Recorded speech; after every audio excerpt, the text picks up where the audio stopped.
আমরা বিসমিল্লাহির রহমানির রহিম আমরা আজকে আমাদের ক্লাস শুরু করব।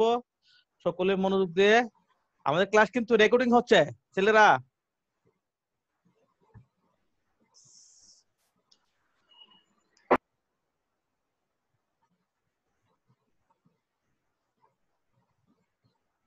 রেকর্ডিং হচ্ছে তো বুঝতে পারতেছো? আব্দুল্লাহ ইয়া গালিব, আচ্ছা বিসমিল্লাহ করে শুরু করি, আমরা কথা না বলি। আজকে আমরা পড়াবো, অর্থাৎ আজকে আমরা পড়াবো হলো শব্দ, অর্থাৎ বাংলা দ্বিতীয় শব্দ গঠন কিভাবে হয়। শব্দ গঠনটা সম্পর্কে তোমাদের হয়তো আগে কিছু ধারণা ছিল, তারপর আজকে আশা করি স্পষ্ট একটা ধারণা আসবে তোমাদের।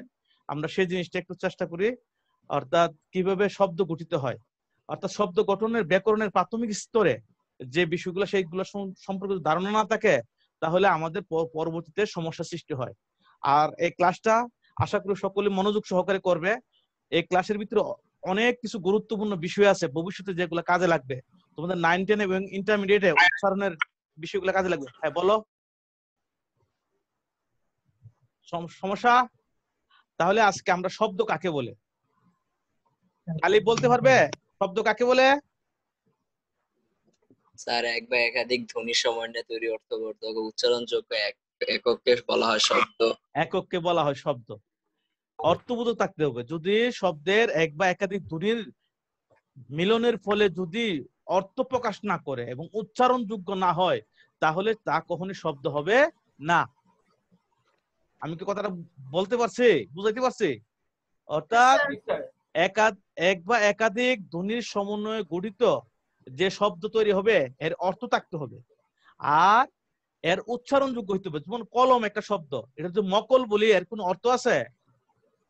মকল বললে তার কোনো অর্থ নাই, তাই তাকে আমরা শব্দ বলতে পারবো না, তা উচ্চারণ করতে আমাদের অনেক ধরনের সমস্যা হয়। অর্থাৎ ধ্বনির অর্থপূর্ণ মিলন ঘটলে তাকে শব্দ বলা হয়। ধ্বনির যদি অর্থপূর্ণ মিলন না ঘটে তাহলে তাকে আমরা কখনোই শব্দ বলতে পারবো না। তাই অর্থাৎ শব্দ হতে হলে ধ্বনির যে অর্থপূর্ণ এক বা একাধিক ধ্বনির অর্থপূর্ণ মিলনের ফলে মিলন ঘটলে যে শব্দ তৈরি হয়, শব্দের সমন্বয় হয়, ধ্বনির সমন্বয় হয়, তাকে আমরা শব্দ বলবো বা মিলন ঘটলে তাকে শব্দ বলা হয়। যেমন আমরা উদাহরণ দিয়ে দিলাম, ক একটা ধ্বনি, ল একটা ধ্বনি, ম এগুলি ধ্বনি, তিনটা ধ্বনি। এই তিনটা ধ্বনির এই ধ্বনি তিনটির মিলিত রূপ হলো কলম। ক ল ম। এই কলম একটি বস্তুকে বোঝাচ্ছে যা দিয়ে লেখা যায়, অর্থাৎ এই তিনটা ধ্বনি ক ল ম যা দিয়ে একটা বস্তুকে বোঝাচ্ছে, অর্থাৎ এই তিনটা ধ্বনি একত্রে মিলিত হওয়ার পরে বোঝাচ্ছে কি কলম, অর্থাৎ একটা বস্তুর নাম যা দিয়ে লেখা হয়। অর্থাৎ আমরা দৈনন্দিন জীবনে বিদ্যা অর্জন করতে গিয়ে সেই জিনিসটার কি খুব প্রয়োজন পড়ে। তাহলে কলম, ক ল ম ধ্বনির সমষ্টির মিলিত রূপ যা অর্থপূর্ণ, সুতরাং কলম শব্দের একটি দৃষ্টান্ত। অর্থাৎ এভাবে শব্দ সৃষ্টি হয়। শব্দ প্রধানত দুই প্রকার। শব্দ তোমাদের পরীক্ষায় আসবে, ধ্বনির অর্থপূর্ণ মিলনকে কি বলে, এই শব্দটা, এই প্রশ্নটা খুব ভালো করে পড়ে রাখবে। এখনো দরকার 8 লাগবে, 9, 10 লাগবে। এবং এরপরে দেখো শব্দ গঠন, গঠনগত দিক থেকে শব্দ দুই প্রকার, এটা ভালো করে মনে রাখবে। গঠনগত দিক থেকে শব্দ দুই প্রকার, বইয়ের ভিতরে ভালো করে দাগায় রাখবে বা লিখে রাখবে, খাতায় যারা আছে লিখে রাখো। গঠনগত দিক থেকে শব্দ কত প্রকার? দুই প্রকার। যেমন শব্দ, একটা হলো মৌলিক শব্দ আর একটা হলো সাধিত শব্দ। মৌলিক শব্দ এবং সাধিত শব্দ। তাহলে আজকে আমরা আলোচ্য বিষয় যে জিনিসটা, শব্দ কাকে বলে, গঠনগত দিক থেকে শব্দ কত প্রকার, কি কি, এই বিষয়টাই আমরা আজকে আলোচনা করব। শব্দ হলো দু প্রকার, একটি হলো মৌলিক শব্দ, অন্যটি হলো কি সাধিত শব্দ। আজকে আমরা প্রথমে আলোচনা করব মৌলিক শব্দ। মৌলিক শব্দ কি? অর্থাৎ যেসব শব্দ বিশ্লেষণ করা যায় না বা ব্যঙ্গে আলাদা করা যায় না সেগুলোকে মৌলিক শব্দ বলে। অথবা যেসব শব্দ বিশ্লেষণ করা যায় না বা বিশ্লেষিত অংশ যদি ভাঙ্গা হয় বা আলাদা করা হয়, আলাদা অংশগুলা দিয়ে কোনো অর্থবোধক কি পাওয়া যায় না, হ্যাঁ অর্থবোধক কোনো কি ধ্বনি পাওয়া যায় না, তখন তাকে কি শব্দ, তাকে বলা হয় কি, সেগুলোকে বলা হয় কি মৌলিক শব্দ বলা হয়। যেসব শব্দ বিশ্লেষণ করা যায় না বা ভাঙ্গা যায় না, অথবা ভাঙ্গা গেলে বা বিশ্লেষণ করলে বিশ্লেষিত অংশের কোনো আলাদা অর্থবোধক কি অর্থবোধক কোন শব্দ পাওয়া যায় না, সেগুলাকে বলা হয় মৌলিক শব্দ। যেমন আম, বই, কলম, এই প্রত্যেকটা কি হচ্ছে মৌলিক শব্দ। তোমাদের আসবে মৌলিক শব্দ কোনটি? আম। যদি বলা হয় আমাদের হাত, এটা মৌলিক শব্দ। আমাদের মাথা, সেটা হলো কি মৌলিক শব্দ। আমাদের মাথা হলো মৌলিক শব্দ, হাত মৌলিক শব্দ। এগুলাকে বাংলা বিশ্লেষণ করলে আলাদা কোনো অর্থবোধক শব্দ পাওয়া যাবে না। তোমাদের পরীক্ষায় আসতে পারে, অর্থাৎ আম কি জাতীয় শব্দ, যেহেতু তোমাদের বই আছে সেই জিনিসটা ভালো করে পড়বে। কলম কি জাতীয় শব্দ? মৌলিক শব্দ। বই কি জাতীয় শব্দ? মৌলিক শব্দ। তোমরা সেভাবে সেই জিনিসগুলা কি মনোযোগ সহকারে পড়বে। এরপরে আমরা দেখো মৌলিক শব্দ গঠনের প্রথম উপায় হলো বর্ণের সঙ্গে বর্ণের যোগ। তাহলে মৌলিক শব্দ গঠনের প্রথম উপায় কি যদি প্রশ্ন আসে নৈর্ভিত্তিক, মৌলিক শব্দ গঠনের প্রথম উপায় কি যদি প্রশ্ন আসে তোমাদের, তাহলে কি হবে? বর্ণের সঙ্গে বর্ণের সাথে বঙ্গের যোগ করা। হ্যাঁ, অর্থাৎ বর্ণের সাথে বর্ণের মিলনে কি হয়? মৌলিক শব্দ গঠিত হয় প্রথম। তাহলে কি কি বর্ণ? যেমন আমরা দেখি আম, সরা ম, আম। তাহলে এই আম দিয়ে কি হয়েছে? এ আর সাথে ম যুক্ত হয়ে আম শব্দ গঠিত হয়েছে। ব সাথে ই যুক্ত হয়ে বই, ক সাথে ক ল ম যুক্ত হয়ে কলম। তাহলে এইভাবে শব্দ কি হয়? বর্ণের সঙ্গে বর্ণ যুক্ত হয়ে কি হয়? শব্দ গঠিত হয়। সরল বর্ণের সঙ্গে কার ও ফলা যোগ করলে করে শব্দ গঠন করা যায়। যদি বলা হয় সরল বর্ণের সঙ্গে কি যোগ করে শব্দ গঠন করা যায়, তাহলে কি আসবে? কার ও ফলা। আনা ভাসতেছো কেন? সরল বর্ণ বলতে কি বোঝায় স্যার? স্যার সরল বর্ণ বলতে কি বোঝায় স্যার? সরল বর্ণ কোনগুলা? আমরা যে স্বাভাবিকভাবে স্বরধ্বনি ব্যঞ্জন ধ্বনিগুলা উচ্চারণ করি, স্বাভাবিক যে ব্যঞ্জন ধ্বনিগুলোর পরে আমরা কি করি? এগুলার পরে কার যুক্ত করি বা ফলা যুক্ত করি। এগুলার সংক্ষিপ্ত রূপ গুলা না। অর্থাৎ যেমন ক থেকে এই যে ক বর্ণের 25টা বর্ণ বা আরো বর্ণগুলো আছে, এগুলোর সাথে যে কার যোগ করি বা ফলা যোগ করে যে শব্দ গঠন করা হয়, সেগুলোকে বলা হয় সরল বর্ণ। বুঝতে পারছো? এরপর আমরা স্যার সরল বর্ণের মৌলিক শব্দ কি মানে সরল বর্ণে কি মৌলিক শব্দ তৈরি করে? বুঝি নাই কথাটা। মানে স্যার এক একটা সরল বর্ণ মিলিত হয়ে কি স্যার মৌলিক শব্দ গঠন করে, এটা কি বলা যায়? সরল বর্ণের সঙ্গে কার এবং ফলা যোগ করে শব্দ গঠন করে। আর মৌলিক শব্দ, হ্যাঁ মৌলিক শব্দ যেমন এখানে আমরা দেখি, এখানে কি আছে দেখো, এই যে মৌলিক শব্দ আমরা পাইলাম, যেমন এই যে আ ম, এখানে কিন্তু ফলা নাই। অর্থাৎ হ্যাঁ মর সাথে একটা অসংযুক্ত ইয়ে আছে, অধ্বনি আছে, কিন্তু সেই জিনিসটা উচ্চারিত হয় নাই। বর সাথে অ আছে, ই নাই। অর্থাৎ এই বিষয়গুলা এখানে কি হয়েছে? আলোচনা করা হচ্ছে। অর্থাৎ সেই বিষয়টা এখানে তুলে ধরা হয়েছে আর কি। বুঝতে পারছো? এটা কে পাঠাইছে? এটা কি পাঠাইছে? এটা কে? এটা কি? এটা তাহলে মৌলিক শব্দ গঠনের প্রথম উপায়ে আমরা তাহলে আমরা দেখলাম সরল বর্ণের সঙ্গে কি যোগ করে শব্দ গঠন করা হয়? কার এবং ফলা। এবং কার কি তাহলে আমাদের বুঝতে হবে। বলো স্যার আ ম এগুলা কি স্যার আলাদা ভাবে কি সরল বর্ণ বলা যায় স্যার?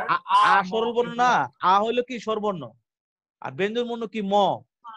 ম সাথে অ আছে, এজন্য এগুলা যুক্ত হয়ে অর্থাৎ সংক্ষিপ্ত রূপ। আমি এই জিনিসটা পড়াবো তোমাদের, তারপরে আলোচনা করতেছি। কার যোগ করে, কার কাকে বলে? স্বরবর্ণের সংক্ষিপ্ত রূপকে বলা হয় কার। স্বরবর্ণের সংক্ষিপ্ত রূপকে বলা হয় কার। কার কাকে বলে আসবে বা সরল এটা নৈর্ভিত্তিকে আসবে প্রশ্ন। স্বরবর্ণের সংক্ষিপ্ত রূপকে কি বলা হয়? কার। আবার বলছি, কার কাকে বলে? তাহলে আমাদের স্বরবর্ণ কয়টা? আনা স্বরবর্ণ কয়টা আমাদের? 11টা। কিন্তু হ্যাঁ 11টা। অথবা স্বরবর্ণের সংক্ষিপ্ত আকারে ব্যঞ্জন বর্ণের সঙ্গে যুক্ত হলে তাকে বলা হয় কার। কারটা কখন হয়? অর্থাৎ কার সাথে যুক্ত হয়? ব্যঞ্জন বর্ণের সাথে। কার কার সাথে যুক্ত হয়? স্বরবর্ণের সংক্ষিপ্ত রূপটা কার সাথে যুক্ত হয়? স্বরবর্ণের সাথে যুক্ত হয় না ব্যঞ্জন বর্ণের সাথে যুক্ত হয়? হ্যাঁ স্বাধীন ব্যঞ্জন বর্ণের সাথে। এখানে দেওয়া আছে দেখো, এই যে অর্থাৎ স্বরবর্ণের সংক্ষিপ্ত যে রূপ, এই রূপটা কার সাথে হয়? ব্যঞ্জন বর্ণের সাথে যুক্ত হলে তাকে বলা হয় কার। অর্থাৎ স্বরবর্ণ আমাদের কয়টা? 11টা। তো কার আছে 10টা। কার কয়টি আছে? 10টি। যদি বলা হয় কার কয়টি আছে? 10টি। তাহলে বর্ণ 11টা, কার আছে 10টি। তাহলে কোন বর্ণের কার নাই? অ বর্ণের কার নাই। হ্যাঁ, অ এর কোন কার নাই। অর্থাৎ অ বর্ণটা ব্যঞ্জন বর্ণের সাথে কি হয়ে থাকে? বিলীন হয়ে থাকে। যখন ব্যঞ্জন বর্ণের সাথে অবর্ণ অধ্বনি বা অ এর উচ্চারণ হয় না, তখন সেখানে আমরা কি উচ্চারণ করি? হসন্ত দেই বা হলন্ত উচ্চারণ করি।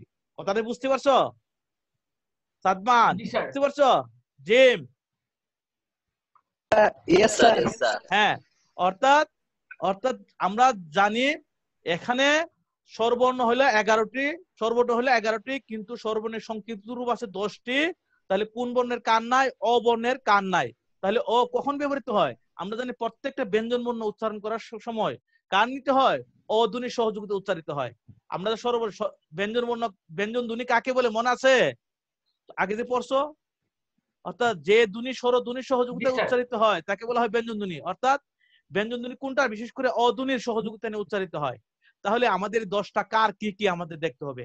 আ দিয়ে আকার, এর সংক্ষিপ্ত রূপটা এখানে এটা আসে, আমি এটা ইয়ে করতে পারি না। যেমন বাবা, বর সাথে আকার, বর সাথে আকার, মার সাথে আকার, দেখছো? ইকার, পাখি, বাড়ি, এখানে কি ইকার ইকার, এবং কি দীর্ঘিকার, নীতি, শীত, রসুকার, খুকু, ফুফু, এবং কি দীর্ঘকার, এবং কি মূল্য, পূজা, রিকার, কৃতি, গৃহ, এবং একার, ছেলে মেয়ে, ঐকার, বৈশাখ, চৈত্র, ওকার, ধুলা, খোকা, ঐকার কি আছে পশু, পৌষ, এবং কি কৌতুক। তাহলে আমরা এই 10টা কার পাইলাম, কিন্তু যদি বলা হয় কোন বর্ণের কার নাই, অবর্ণের সংক্ষিপ্ত রূপ কোনো কার নাই। এগুলো কিন্তু গুরুত্বপূর্ণ, পরীক্ষাতে 7-এ আসবে, 8-এ আসবে, 9, 10-এ আসবে, খুবই গুরুত্বপূর্ণ। আমি আশা করবো ছেলেরা মনে রাখবে। কার যোগ করে, অর্থাৎ কার যোগ করে কি করতে হয়। যেমন অর সাথে, ক সাথে কে আছে? অ। এই যে কতক্ষণ আগে স্যার একটু বলছিলাম উপরে যে, উঠাবেন। হ্যাঁ দেখো, কার যোগ করে কিভাবে করতে হয়। ক সাথে কে আছে? অ। ক সাথে কে আছে? অ। অর্থাৎ ক উচ্চারণ করার সাথে কি, যখনই আমি ক থেকে অটা আলাদা করে ফেলি তখন হসন্ত চিহ্ন দিতে হবে। ও, ক থেকে যখন অকে, ক উচ্চারণটার সাথে অ যদি আমি বাদ দিয়ে দেই তখন কি হবে? মানে হসন্ত দিতে হবে। আর ক সাথে অ কেন যুক্ত স্যার হসন্ত দিতে হয় কেন? কারণ তখন এ কর সাথে ও এর উচ্চারণ, অর্থাৎ স্বরধ্বনি অ এর উচ্চারণ হবে না। স্বরধ্বনি অ এর উচ্চারণ হবে না। এই জন্য ওটা উচ্চ থাকবে। হ্যাঁ, উজ্জ্ব থাকবে।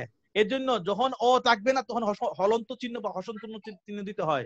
ল, দেখো ল সাথে কি অ নাই, ল, অর্থাৎ এখানে হসন্ত চিহ্ন। আর যখন অযুক্ত হয় লা, আর এটা আ হবে, এটা সরি আমি এটা ভুল করছি, এখানে এটা আ হবে।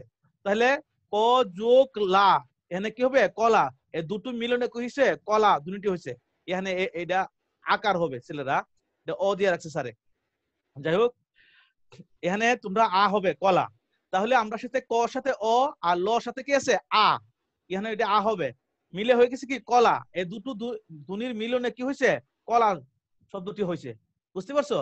তাহলে স্যার উপযুক্ত উদাহরণে ক এর সঙ্গে অ যুক্ত হয়ে প্রথমে ক হয়েছে, এবং ল এর সঙ্গে আ যুক্ত হয়ে, এখানে ঠিকই আছে কিন্তু এখানে স্যারে আ দেয়নি, এটা ভুলে ইয়ে হয়ে গেছে।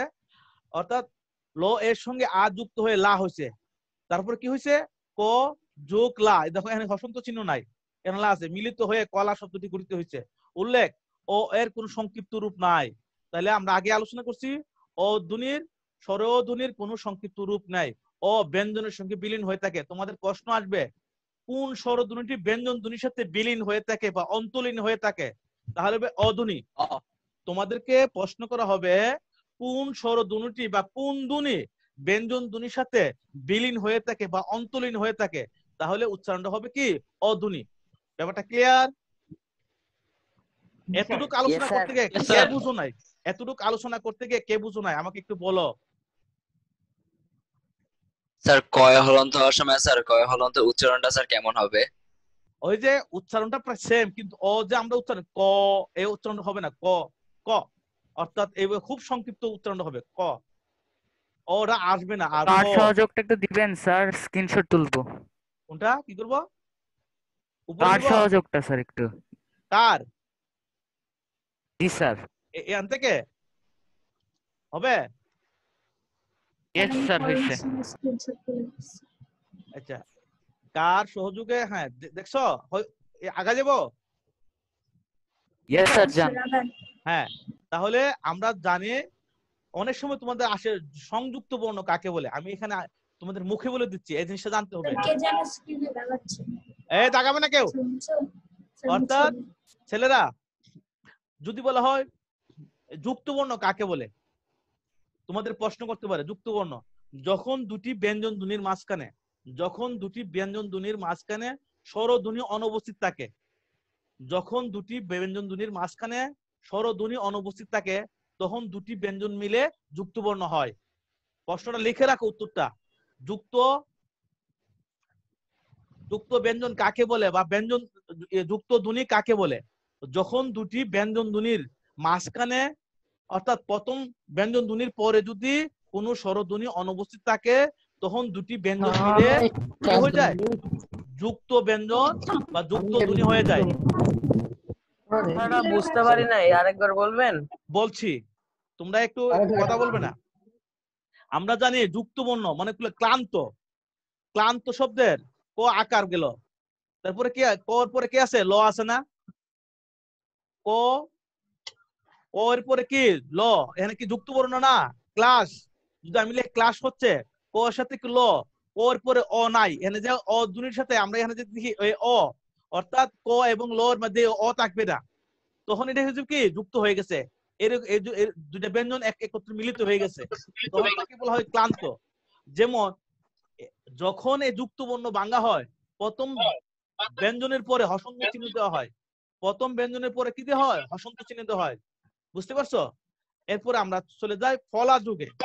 এই আলোচনা স্যার সংজ্ঞাটা মানে স্যার যদি লাস্টে অধ্বনি থাকে তাইলে হসন্ত হবে না? দুইটা ব্যঞ্জনের প্রথম ব্যঞ্জনের পরে যদি হসন্ত ইয়া থাকে, ব্যঞ্জন ধ্বনি না থাকে, আমরা জানি প্রত্যেকটা ব্যঞ্জন ধ্বনি কার সহযোগে উচ্চারিত হয়? স্বরধ্বনি সহযোগে উচ্চারিত হয়। প্রথম ব্যঞ্জন ধ্বনি এবং দ্বিতীয় ব্যঞ্জন ধ্বনির মাঝখানে যদি কোনো স্বরধ্বনি না থাকে তখন দুইটা ব্যঞ্জন মিলে কি হয়ে যাবে? যুক্ত বর্ণ হয়ে যাবে বা যুক্ত ধ্বনি হয়ে যাবে। এখন কি বুঝতে পারছো? অর্থাৎ যেমন আমি লিখলাম, যেমন এখানে আছে, দেখো দেখো তোমাদের এখানে আছে কি চিহ্ন, হওয়ার সাথে কি ন, হওয়ার পরে ন কি হবে না? হওয়ার পরে কোনো অধ্বনি আসবে না। এই জন্য হওয়ার পরে যখন লিখবো হ যোগ ন, তখন এই এটা যদি ভাঙি আমি হওয়ার পরে একটা হসন্ত চিহ্ন দিতে হবে। বুঝতে পারছো? তার মানে কি এখানে অধ্বনি নাই।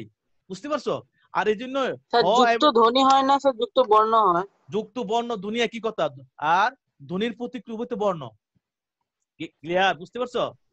তারপর আমরা চলে যাই ফলা যুগে। যুক্ত বর্ণের সংক্ষিপ্ত রূপে, ব্যঞ্জন বর্ণের সংক্ষিপ্ত রূপকে বলা হয় ফলা।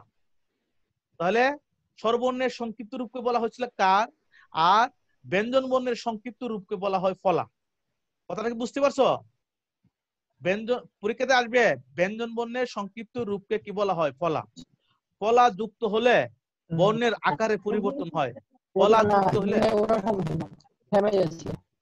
কথা সমস্যা হচ্ছে তোমাদের? ফলা যুক্ত হলে বর্ণের আকারে পরিবর্তন হয়। বাংলা ব্যঞ্জন বর্ণের ফলা কয়টি? 6টি। এটা খুবই গুরুত্বপূর্ণ। আমরা জানি বাংলা ব্যঞ্জন বর্ণ কয়টি? 39টি। বাংলা ব্যঞ্জন বর্ণ কয়টি? 39টি। কিন্তু ফলা কয়টি? 6টি। ফলা কয়টি? ব্যঞ্জন প্রথমত প্রশ্ন আসবে ব্যঞ্জন বর্ণের সংক্ষিপ্ত রূপকে কি বলা হয়? ফলা। ফলা কয়টি? 6টি। তাহলে ব্যঞ্জন বর্ণ 39টি, ফলা হলো 6টি। তাহলে ফলা 6টি কি কি এটা মনে রাখবে, এটা ভালো করে স্ক্রিনশট দিয়ে রেখে দাও বা ইয়ে করে রাখো। ফলা মধ্যাহ্ন বা নফলা, মধ্যাহ্ন বা নফলা, এই উচ্চারণ যেহেতু একই এরকম এজন্য এটা বলা হয়েছে নফলা। বুঝতে পারছো? ন অর্থাৎ যেমন অপরাহ্ন, হয়ের পরে এটা হলো নিচে, যদি হয়ের নিচে যদি থাকে এটা মধ্যাহ্ন। ছেলেরা সব সময় অপরাহ্ন, এই হয়ের নিচে থাকলে মধ্যাহ্ন, আর যদি হয়ের মাঝখানে থাকে এটা হবে দন্তান্ন। এই জিনিসটা মনে রাখবে। যদি এরকম দুইটা দেওয়া থাকবে কোনটা দন্তান্ন আর কোনটা মধ্যাহ্ন।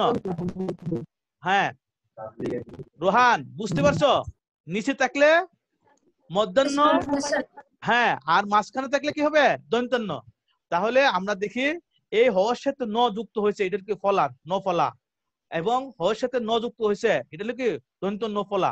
একটা হলো মধ্যাহ্ন ফলা, দন্তান্ন, যেহেতু দুইটা নয় উচ্চারণ একই স্থানে হয় এই জন্য এটা ন ফলা একত্রে বলা হয়েছে। এরপরে আছে ব ফলা। দেখো বিশ্ব, স এর সাথে ব, বিশ্বাসের সাথে ব ফলা, খেয়াল করে দেখছো এরকম ম ফলা। তারপর দেখো এই ম ফলা হলো তন্ময়, ন সাথে ম ফলা, পদ্ম সাথে দ সাথে ম ফলা, খেয়াল করে দেখছো।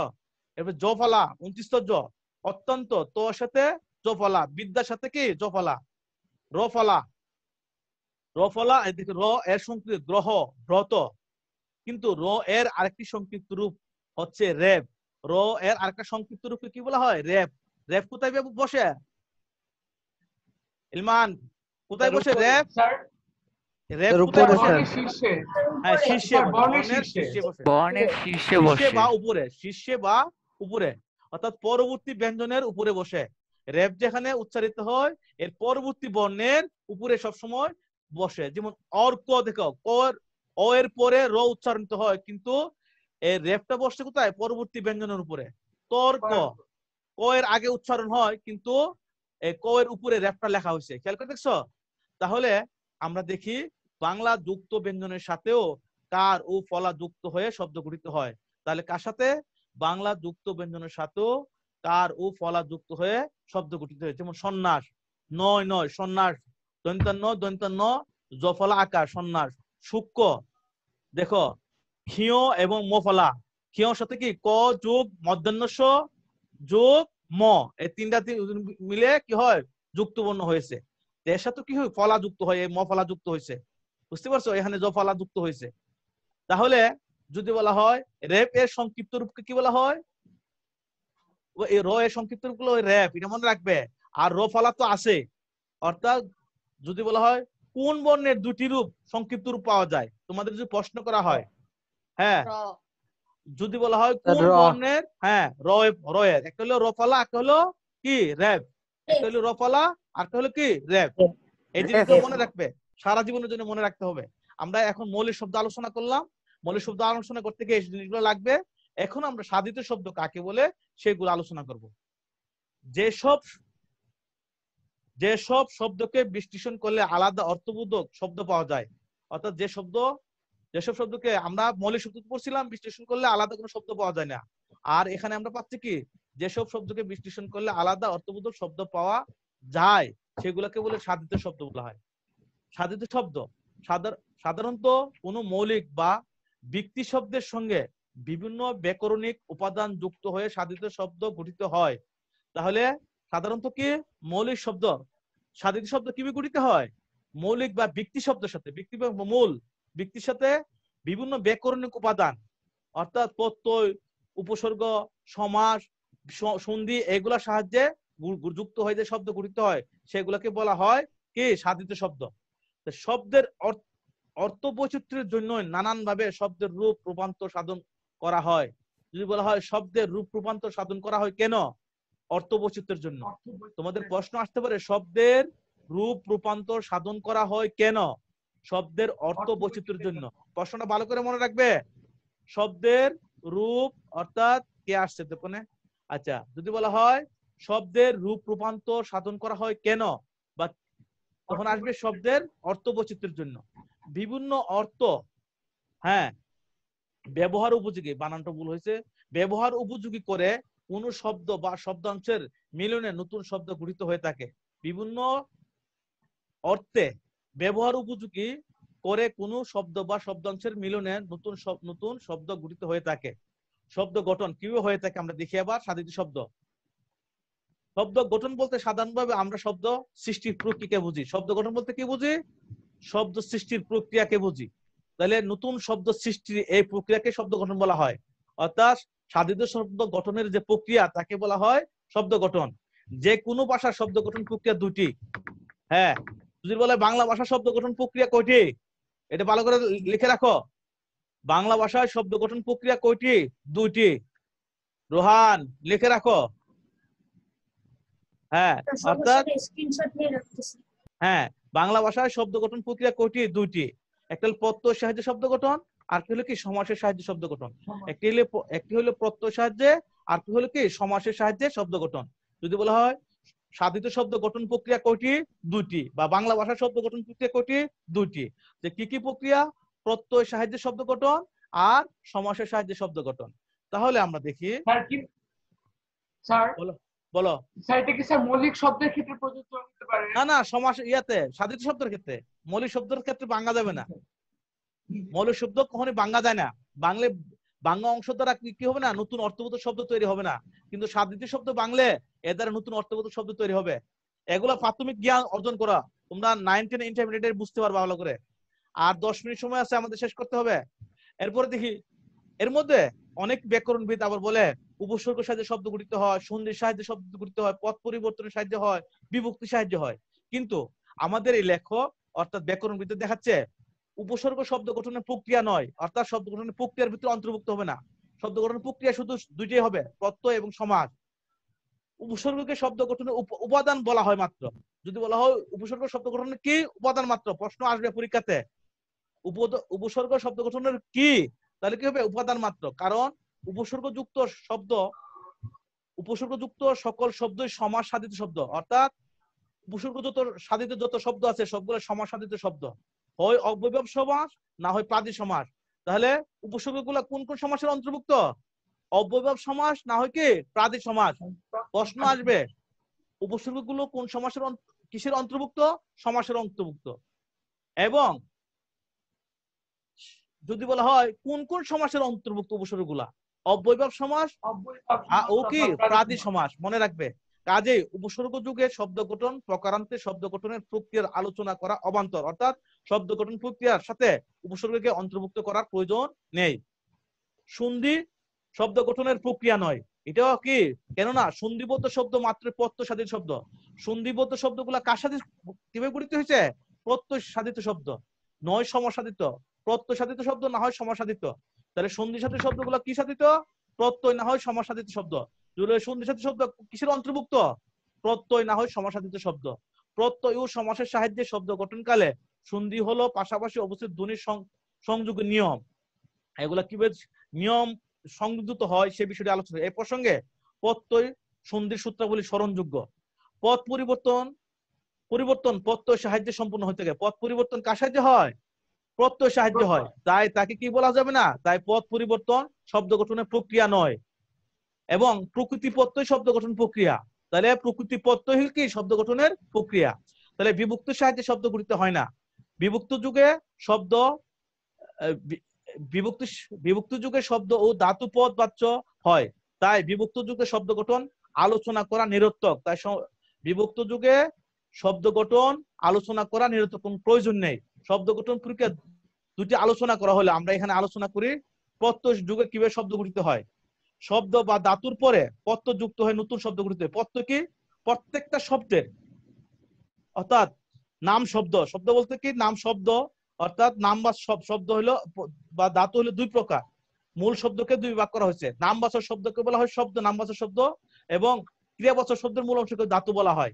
নাম, আচ্ছা, তাহলে এই নাম শব্দ বা ধাতুর পরে প্রত্যয় যুক্ত হয়ে নতুন শব্দ গঠিত হয়। যেমন মিটা, মিটা যুগ আয় মিটাই। যদি বলা হয় মিটাই কি জাতীয় শব্দ? প্রত্যয় যুগে গঠিত শব্দ। কুসুমিত, কুসুম যুগ ইত। তাহলে মিটা হইল মূল শব্দ, এর সাথে আয় প্রত্যয় যুক্ত হয়েছে, হয় কি হয়েছে মিটাই, এটা প্রত্যয় গঠিত শব্দ। এবং কুসুম হলো মূল শব্দ, ইত হলো প্রত্যয়, কুসুমিত। তাহলে যদি বলা হয় এই কুসুমিত হলো কি প্রত্যয় যুগে গঠিত শব্দ। চলন্ত, চল যুগ অন্ত, চলন্ত। তাহলে চল হলো কি ধাতু আর অন্ত হলো কি প্রত্যয়, মিলে হয়েছে কি চলন্ত। এটা হলো কি একটা কি প্রত্যয় যুগে গঠিত শব্দ। কর্তব্য কি হবে? ক্রি যুগ তব্য। তাহলে কর্তব্য হলো কি প্রত্যয় যুগে গঠিত। আসবে পরীক্ষাতে তোমাদের। বিমান যুগ এক, বৈমানিক। বিমান হলো কি নামবাচক শব্দ, এক হলো প্রত্যয় বৈমানিক। মানব, মনোযোগ অ মানব। তাহলে এখান থেকে তোমাদের পরীক্ষা আসবে বৈমানিক মানব কি জাতীয় শব্দ? প্রত্যয় যুগে গঠিত শব্দ। বা প্রত্যয় যুগে গঠিত শব্দ কোনগুলা? এই 6টা। তোমরা এগুলো মনে রাখবে।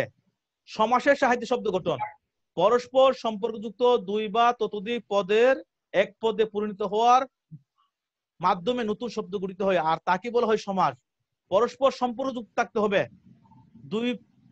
দুই বা ততোধিক পদে এক পদে পরিণত হওয়ার প্রক্রিয়াকে বলা হয় কি সমাস। যেমন মাতা পিতা, মাতা পিতা। দেখো মাতা পিতা, সিংহ চিহ্নিত আসন সিংহাসন, এবং প্রতিদিন, দিন দিন, বিষাদ সিন্ধু বিষাদ রূপ সিন্ধু। তোমাদের যদি বলা হয় মাতা পিতা কি জাতীয় শব্দ, সিংহাসন কি জাতীয় শব্দ, প্রতিদিন কি জাতীয় শব্দ, কিন্তু সমাস জাতীয় শব্দ। যদি বলা হয় হ্যাঁ সমাস শব্দ বা সমাস সাধিত শব্দ কোনগুলা, মাতা পিতা, সিংহাসন, প্রতিদিন এবং কি বিষাদ সিন্ধু, এগুলো সমাস সাধিত শব্দ। এ হইলো শব্দ গঠনের প্রক্রিয়া আমরা আলোচনা করলাম। এখানে কতগুলো প্রশ্ন আছে, তোমরা এই প্রশ্নগুলো ভালো করে পড়ে নিবে, এগুলা থেকে পরীক্ষাতে আসবে। অর্থাৎ এই প্রশ্নগুলো একবার কনফিউশন আছে স্যার। হ্যাঁ বলো। স্যার যদি প্রশ্ন বলা হয় বিভক্তি যোগে শব্দ গঠন আলোচনা করা নিরর্থক কেন, এটা কি উত্তর হবে স্যার শব্দ ধাতু পদবাচ্য হয় এই কারণে? কোনটা বিভক্ত যুক্ত এটা? জি স্যার, বিভক্তি যোগে শব্দ গঠন নিরর্থক কেন? অর্থাৎ বিভক্তগুলা কে? অর্থাৎ বিভক্ত যুক্ত শব্দ শব্দ বা ধাতুবাচ্য পদবাচ্য হয়ে যায়, এটা পদবাচ্য হয়ে যায় বলে দেখে অর্থাৎ শব্দ গঠনের প্রক্রিয়া অন্তর্ভুক্ত করা যাবে না। আচ্ছা যাই হোক, তোমরা সময় নাই, তোমরা এইগুলা দেখো, 4 মিনিট সময় আছে, এই 4 মিনিটের ভিতরে এই সব প্রশ্নগুলো তোমরা দেখো।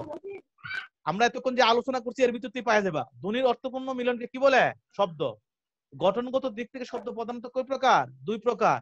হ্যাঁ 2 প্রকার শব্দ কি কি? মৌলিক শব্দ ও সাধিত শব্দ। যেসব শব্দ বিশ্লেষণ বা ভাঙা যায় না তাকে কি বলে? মৌলিক শব্দ। মৌলিক শব্দ গঠনের প্রথম উপায় কি? বর্ণের সঙ্গে বর্ণ যোগ করা। শব্দ কোনগুলি? আম, বই, কলম। আম, বই ও কলম কি জাতীয় শব্দ? মৌলিক শব্দ। স্বরবর্ণের সংক্ষিপ্ত রূপকে কি বলে? কার। ব্যঞ্জন বর্ণের সংক্ষিপ্ত রূপকে কি বলে? ফলা। সরল বর্ণের সঙ্গে কার ও ফলা যোগ করে কি গঠন করা হয়? শব্দ গঠন করা হয়। স্বরবর্ণের কার কয়টি? 10টি। কোন স্বরবর্ণের কার নেই? অ এর। ধ্বনির কার সঙ্গে অন্তলীন হয়ে থাকে? ব্যঞ্জনের সঙ্গে বা ব্যঞ্জন বর্ণের সঙ্গে।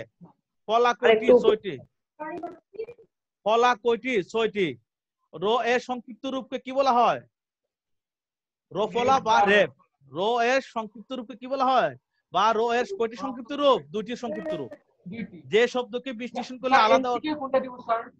হ্যাঁ এমসিকিউ এ কোনটা দিব স্যার? দুইটা যদি দেওয়া থাকে। যেটা থাকে ওটাই, যে কোনো একটা থাকবে বা 2টা থাকতে পারে। 2টা থাকলে ক হতে দেওয়া থাকবে, 2টাতে উত্তর দেওয়া থাকবে। এই যে কোনো একটা হবে না। যে শব্দকে বিশ্লেষণ করে আলাদা অর্থবোধক শব্দ পাওয়া যায় তাকে কি বলা হয়? সাধিত শব্দ।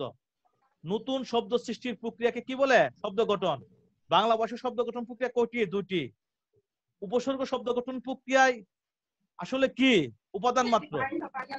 উপসর্গযুক্ত সকল শব্দ কিসের অন্তর্ভুক্ত? সমাসের অন্তর্ভুক্ত। উপসর্গযুক্ত সকল শব্দ কোন সমাসের অন্তর্ভুক্ত? অব্যয়ভাব ও প্রাদি সমাসের। স্যার কতক্ষণ আগে পড়াইছি। সন্ধিবদ্ধ শব্দ আসলে কি জাতীয় শব্দ? প্রত্যয় বা সমাসাধিত শব্দ। পদ পরিবর্তন কিসের সাহায্যে সম্পূর্ণ হয়? প্রত্যয় সাহায্যে হয়। মিটায়, চলন্ত ও বৈমানিক কি জাতীয় শব্দ? প্রত্যয় জাতীয় শব্দ।